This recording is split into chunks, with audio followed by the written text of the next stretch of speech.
Ladies and gents, welcome to a very special episode in the Mortgages, Business, Family and Being a Modern Day podcast with me, John Davis, where we talk each week around topics and subjects relating to those exact topics, giving you not just helpful tips and hints with your home buying and ownership needs, but also a huge focus on the challenges of running a business, family matters, and being a modern day dad. So why is this a special episode and why so special? Well, I will tell you right now, I am hugely excited and honored to be joined today by a very special guest on the podcast. This man has been a very influential figure in my journey this year, a huge source of inspiration. Ladies and gents, he's the UK's #1 motivational speaker, business speaker, top-selling author, business guru and family man, Brad Burton. Welcome to the show, Brad. Boy, what an intro. Thank you so much, mate. No worries. Brad, firstly, for those people and for the few people that might be on here who don't know too much about who Brad Burton is, can you give us a 60-second kind of overview as to yourself? So I was born 1973, so that makes me 47 as of the time of recording. And, my dad left when I was 6 months old. My mum brought me up as a single parent, left school with no qualifications, got involved with the wrong crowd, which actually the wrong crowd was probably the right crowd at the time. It's quite a lot of fun. Culminated in me getting shot at when I was 21. I moved away from Salford, Manchester, my home, moved to Somerset, and Somerset is now my home. And I think if you think about that time scale there, I was 21, 22, whatever, in Somerset. And then I started my own business off in 31. So I've never really amounted to anything, didn't have any investment, didn't have any qualifications, nothing. And I started my business off £25,000 in debt, delivered pizzas to keep that vision and that dream alive. That business become 4Networking, the largest joined up business network in the UK, running over 5,000 meetings across the UK. Well, it did until COVID came along and wiped that one out. So that's pretty much my story. And along the way, I've managed to write 4 books, become a top motivational speaker, getting booked at the highest level, JCB, Bentley, Zero, The Business Show. And this just shows you that you don't need qualifications, that if you can do the job, you're qualified. And it also shows you that the way that you think about the world and your decisions that you make are going to define where you end up. So I could have quite easily ended up being a bank robber, like genuinely. And then look at my life, how it's turned around. And that's a direct result of my decisions. So that's me. Fantastic. Look at that. That's a life and a half to talk about right there. So in regards to kind of where you are now then, so where you are now with your career, with your businesses and with your life in general, and these questions, Brad, these are all relating to not just business, but family life, fatherhood, everything there. What's the one thing you wish you'd known when you began your career at the very start? Is that you're good enough? That you're good enough, because what ended up happening is I was always that the northern bloke, the thick northern bloke who wore a cheap suit and everyone laughed at. And actually, I was always that guy when I worked for people, and my kind of grounding about what a business owner or business person should be was based on The Apprentice. Yeah, it was based on Dragon's Den. Making sure that your time matches your socks. That kind of stuff. As if somehow that's the secret to success. And actually, I look at it now, and none of that is everything that you see on those things is irrelevant. Yeah, absolutely irrelevant. I've never had investment. I actually don't wear any kind of formal business wear when I present. Yeah, I get booked at the highest level as a motivational speaker. So that says to me that actually clothes maketh the man is absolutely bullshit. And I think these kind of truisms that we've been fed, about that you need an MBA or you need a degree in order to be a business owner. It's those cobblers, absolute cobblers. So when you say to me, what question, what do I think I wish I'd have known? That I'm good enough, that you don't need all this stuff that you've been told. You need investment, you need to have working capital, you need to have this. No, you don't. What you need to do is you need to have ideas, vision, and belief. It's about belief. If you don't 100% believe in your business ideas, in like 100%, it ain't going to work. So for me, I've proven that you don't need a degree. I've proven you don't need a matching suit and tie and socks. I have proven that you don't need a tutu. I have proven that you don't need an MBA. I've proven that you don't need working capital. I've proven, and that's it. So everything that I was once told about business, I've dispelled. Yeah. And also book writing. I've written 4 books. I'm the highest rated and reviewed business author on Amazon, business author on Amazon. And once again, that's another example. I don't have a degree, but yet somewhere along the way, I've managed to write these amazingly compelling books that have done really well. Perfect. So that's an interesting one. So that kind of dispels the kind of thing. And I'm in a similar kind of belief of Right. The overuse of the word professional in the world at the moment, and in a lot of the industries where professional seems to be, like you say there, that you look a certain way, that you fit a conformity, that you work in a box. And I spent the last 10 years in a very corporate environment where that was kind of the message. You got to look a certain way, you've got to talk a certain way, you've got to act a certain way, because that's being professional. Rather than kind of, I think what I've gauged for myself out of everything is professional is about what you know, what you bring to the table, not what you look like. You know what professional means? If you go and look at the actual description in the dictionary, it's like you exchange something or services or product for money. So that's the reality of it. So professional has been hijacked, right? Professional means you exchange product or service for money. I do that all day long, but yet people say to me, or people have said of me, I'm not professional. I couldn't give two fucks what they think about me. And this is the other thing as well, right? People get blown about by what other people think. The reason that I'm 47 now, right? I've been in business 16 years. So half of my adult life has been focused on one thing, my business. A third of my entire life has been focused on my business. That's ridiculous.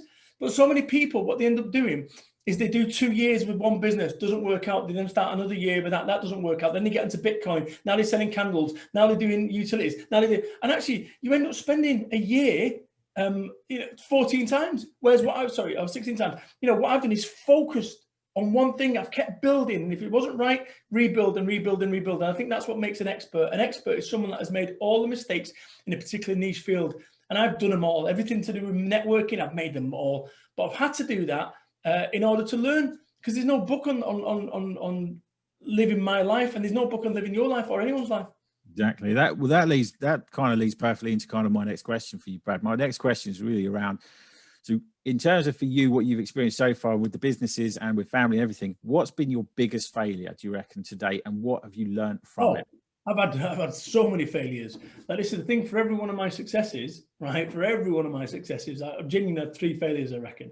See, before I even started my business, my wife, when I walked out of a job to start a business, she started crying. Said, "You're going to ruin this family and your insistence on starting a business." And the reason behind that is because I'd had a load of harebrained schemes that had never worked beforehand, right? So in terms of mistakes, I go back to this, that a mistake is only a mistake after the event, right? No one, including me, wakes up and says, "You know what, I'm going to go mess up today," right? But on occasion they do. But here's the thing, an expert is someone that has made all the mistakes in a particular niche field. So when it comes to networking, I've made them all. Book writing, made them all. Motivational speaking, made them all. But this is the great thing is, if I make a decision and it's a mistake, it moves me one step towards being an expert, a down payment on future daft decisions. If I get it right, it moves me one step towards success.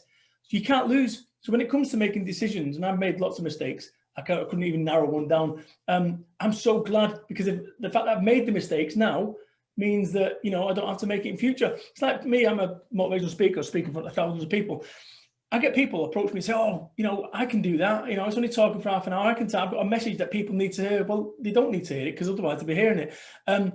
But people want to skip the steps. They want to go from, speaking to 10 people, they want to go to speaking to 10,000 and expect that, if you choke with 10,000 people, you're in trouble. You choke with 10 people, you're in trouble. But the difference is 9,990 people don't see that you choked. And along the way, I've made so many mistakes. But as long as you learn from it, it's not a mistake. Brilliant. And in terms of your decisions, because I'm quite keen to find out more about this as well. I've heard you talk about it in the past on there. Yeah. You've got a system, haven't you, in terms of decision making, like a timing. Yeah, so when it comes to making decisions, right, there is no correlation between time spent making that decision and it being the correct one. Right? There's no, genuinely, from a psychologist today, I've looked into this. There's no correlation between time spent making the decision and it being the right one and less time. So on that basis, where we start in our life, we both start here, doing it there, right? We both start here. And actually where we end up is a direct result of our decisions. Do you go to college? Do you go to university? Do you hand out flyers in Ibiza? Do you have sex with a condom or sex without a condom? Just these kind of small little decisions shape our lives.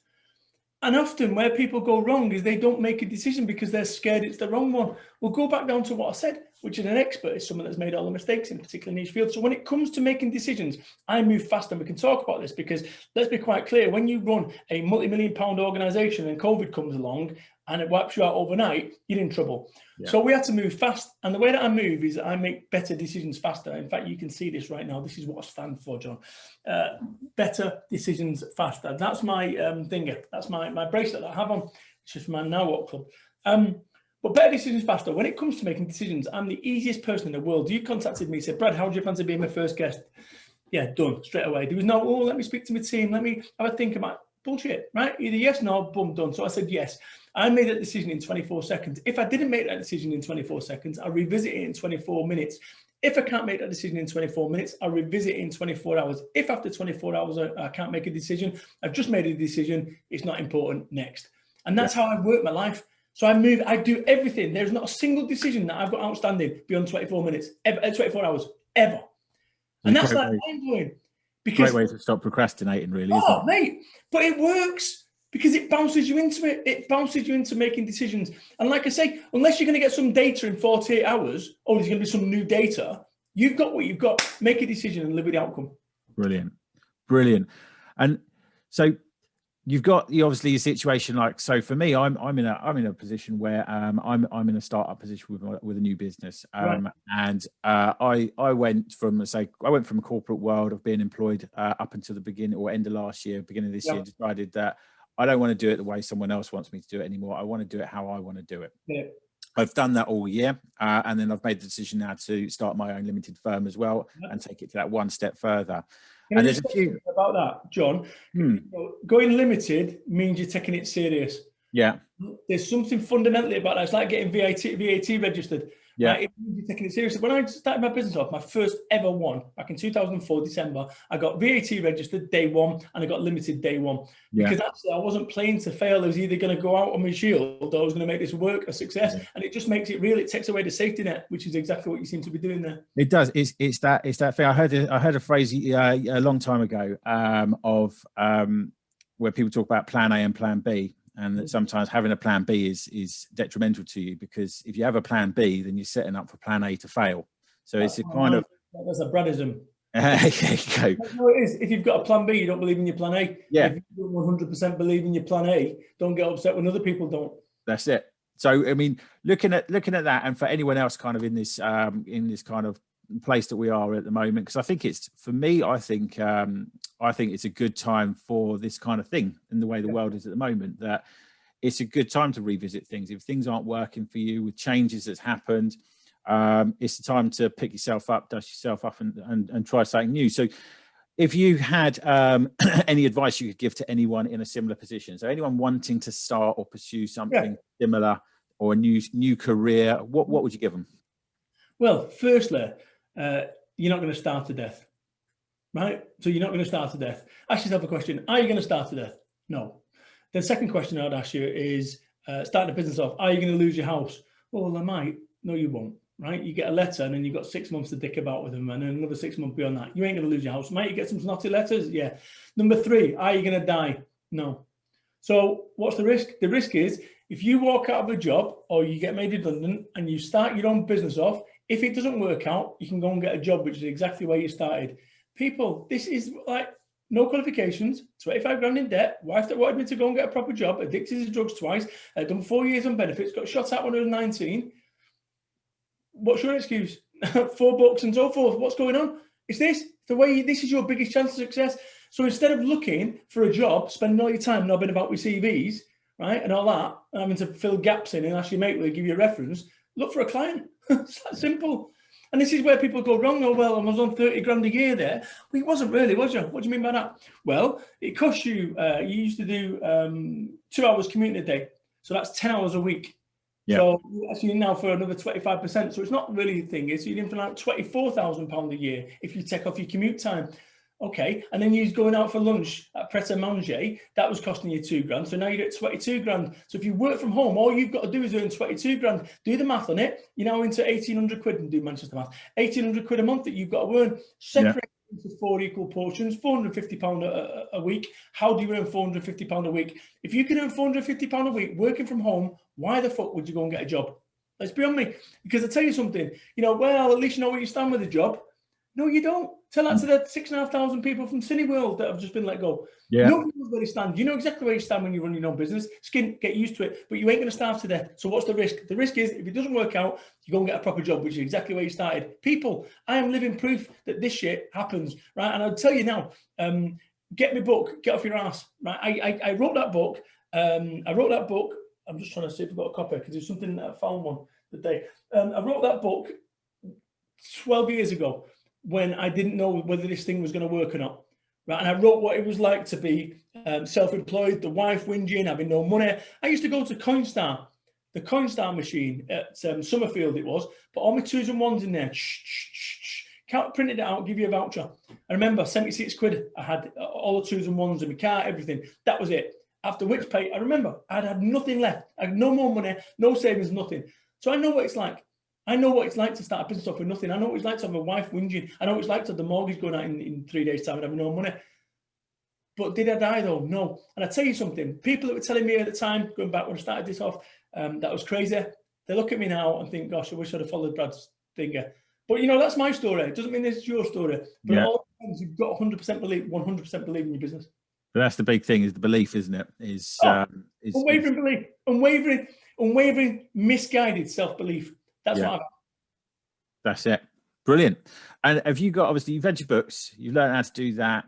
Are you completely self-taught? Have you got any kind of useful resources? I mean, what's the best resource, if you've got one, that's helped you along the way so far? That ability to not go through life and just not learn. Right? I'm always learning everything that I see. Politician talking. That's a great question. Thank you. Everything that I see, everything that I hear, I'm like that short circuit robot. I'm just picking up all the time. Whereas for the first 31 years of my life, I just went through life, like looking at it from trying to get from one fun experience to another fun experience. I'm getting shit-faced. I'm going to take some drugs. I'm going to have some sex. I'm going to go to the cinema. I'm going to watch telly. I'm going to play a computer game. I was just bouncing from one fun experience. And actually, you realize that you fast forward in your life, that ultimately, the bits that you're fast forwarding, as a father, let's say, because you want to get to the fun bits, they're the bits you're going to look back and go, I wish I wouldn't have spent so much time on my computer, or I wish I wouldn't have spent so much time on my phone or working. I absolutely know this. And it's like a lesson that, even though I teach it, I'm as guilty as the next man as being too busy at times. And especially throughout the last 6 months, it's been different. It's been different. Definitely. I can 100% relate to that. So I've got... I beat myself up a lot of the time at the moment, where I think to myself, I'm not doing as much as I should be. I'm not doing as much for the business and setting up, and I'm not spending enough time up in my office, etc. on there. But I take that kind of step back and look at it and think, do you know what? I've got a 5-year-old, I've got a 2-year-old, and during lockdown I had another one as well. So I've got a 6-month-old as well. And from my point of view, what's been fantastic about the switch over to working for myself, to working from home, to having that, and with everything going, is being able to do something which I've never been able to do, which is watch the moments happen, spend that quality time with them at the right age, and build that kind of priority in. I had a friend of mine. I went out to for a meal with him, and we're at a posh restaurant, and Gaucho was having steak, and he said he's got a £2 million business, or he did it at the time. And I said to him, oh, well done. He was a working class lad. I said, £2 million business, mate, you've done so well. He went, yeah, I'm going for a £10 million business. And I said, oh, that's cool. Why is that then? He says, yeah, so I can get the nice things to my family. I said, like, what's that specifically? He says, yeah, the nice things. I said, no, mate, tell me. And he went, and I just sipped my coffee, like Kermit the Frog meme. I just sipped my coffee, and I said, how old's your boy? He said, 5. I said, when you get your £10 million business, how old is he going to be then? 15. What do you reckon the nice things for your boy at 15 are going to be with all your £10 million business? I said, tell me specifically what you can get with a £10 million business that you can't do with a £2 million one. I said, I don't know what the fucking hell's happening in the next 10 minutes, 10 weeks, let alone 10 years. And what, we're going to go and spend time building, making more money. See, I go counterintuitive to what most gurus will tell you. They'll tell you to go make more money. And I'll say to you, why? Why are you making more money? See, I've got everything that I want. I've got every material thing that I want, every bit of stuff that I could ever wish for. Daft house, arcade machine, office at home, just everything that I want. Yeah. There comes a point when you go, maybe, just maybe, you've got everything you want, and actually you don't need to go and get a cinema or home cinema in order for your life to be fulfilled. And maybe, just maybe, the key to this, the key to life and success is actually being happy with what you've got or where you've achieved. People have said to me on social media, they've called me out and said, oh, you've got self-limiting beliefs. I am from a working class lad, council estates, and I'm living in a village in the middle of Vinga with an amazing car, amazing family. Sorry, and I've got self-limiting beliefs. Well, yeah, because you should go to America and take over America. And I give 2 fucks about America. Yeah. I love it as a holiday, but going there to try win over Americans when there's somebody over in Ashby de la Zouche that doesn't know who Brad Burton is, why would I do that? And I just think that what's ended up happening is people end up fitting their goals based on what they think Instagram tells you need to have as a goals and stuff. And it's not my, I don't have any jewelry, got no jewelry whatsoever, none. Yeah. It's that kind of stuff that people would see as trophies of success. I kind of shun them. I've genuinely, if I look back at me as a guy now, and I think about what I've achieved and how far I've come, if this is all I ever achieved and this is how far I ever came, I've succeeded. Definitely. And I think, like you say, it's the atmosphere or the attitude of more to money. What's value? What's success? And for me, I think, like I say, why did I go self-employed? Why did I make it? For me, it's that quote as well: is you don't start a business to make money, you start a business to change lives. And changing my own life to the fact of this right here, the time is the big commodity, and that's what's the most valuable to me, is being able to have the things that I need and I want in life, but have the time with my kids, with my family, that's going to make memories. Since we've started, John, we're 23 minutes closer to death. Right? Everyone who's listened to this, you're 23 minutes closer to death. Now, if you walked around with a clock on your head showing you how much time you had left in your life, would you be spending 2 days on a stupid proposal that you know is going nowhere? Of course you wouldn't. So this is the thing. We spend so much time. I lost in the year before. In fact, it was last year. Sorry, last year it was.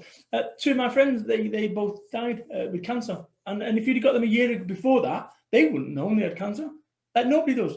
So, I'm not about me being morbid. I'm saying that these guys had no idea. They thought they had 10 years, 20 years like the rest of us. And actually nobody knows. So whatever you're going to go and do, if you're going to go start a business, start a business. If you're going to go start a family, start a family. If you want to go make love, if you're going to get married, go and do it. Right? But this is the thing. We're all kind of waiting for permission for somebody to let us do the things that we want to do. Do it now. Do it. If you want to go and start your own business, do it. You want to go and get married, do it. You want to go and walk out of a job, do it. You want to go and build a house, do it. Whatever you want to do it. Brilliant. So, Brad, kind of wrapping it up a little bit towards there, but kind of the final thing really is a bit of for anyone listening or anyone watching this back on social, if they want to find out a bit more about what you do. So, like say, the Now What Club for networking, or any of your books. Where can any of our listeners connect with you or see you? Yeah, just go to Brad Burton, Google Brad Burton. But I've got my networks, my business networks for networking. That's been established since 2006. One Networking just launched early this week, which is my new adventure. I've got my Now What Club, which is my private mentoring club. I've got my personal speaking. I do that, motivational speaking. I've written my books. Just go find Brad Burton and you'll find your way. But understand this, that I'm so brutally honest, right, with my whole approach to life. And actually, it's not for everyone, but nobody is for everyone. And that's the difference. It's so often in life, we spend so much time trying to be something we're not, or to try not piss people off, or to try appease everyone, that you end up becoming a vanilla version of yourself. That's what happened to me for 31 years of my life. At the very point when my life turned around was at the very point when I realized, you know what, just be you. And if people don't like you for being you, that's okay, Brad, because there's a big wide world out there of people that do like you for being you. Fantastic. Well, thank you ever so much for that, Brad. You've been an absolute legend to be on the show, and appreciate all of the wisdom and all of the wise words again on there. So, guys, anyone looking to connect, anyone looking to find out more about Brad Burton, check him out. Like I said, go onto Google, check out Brad Burton, and see whether that is going to be working for you. But Brad, once again, thank you ever so much for your time. And keep going. All right, lovely. Cheers, Brad.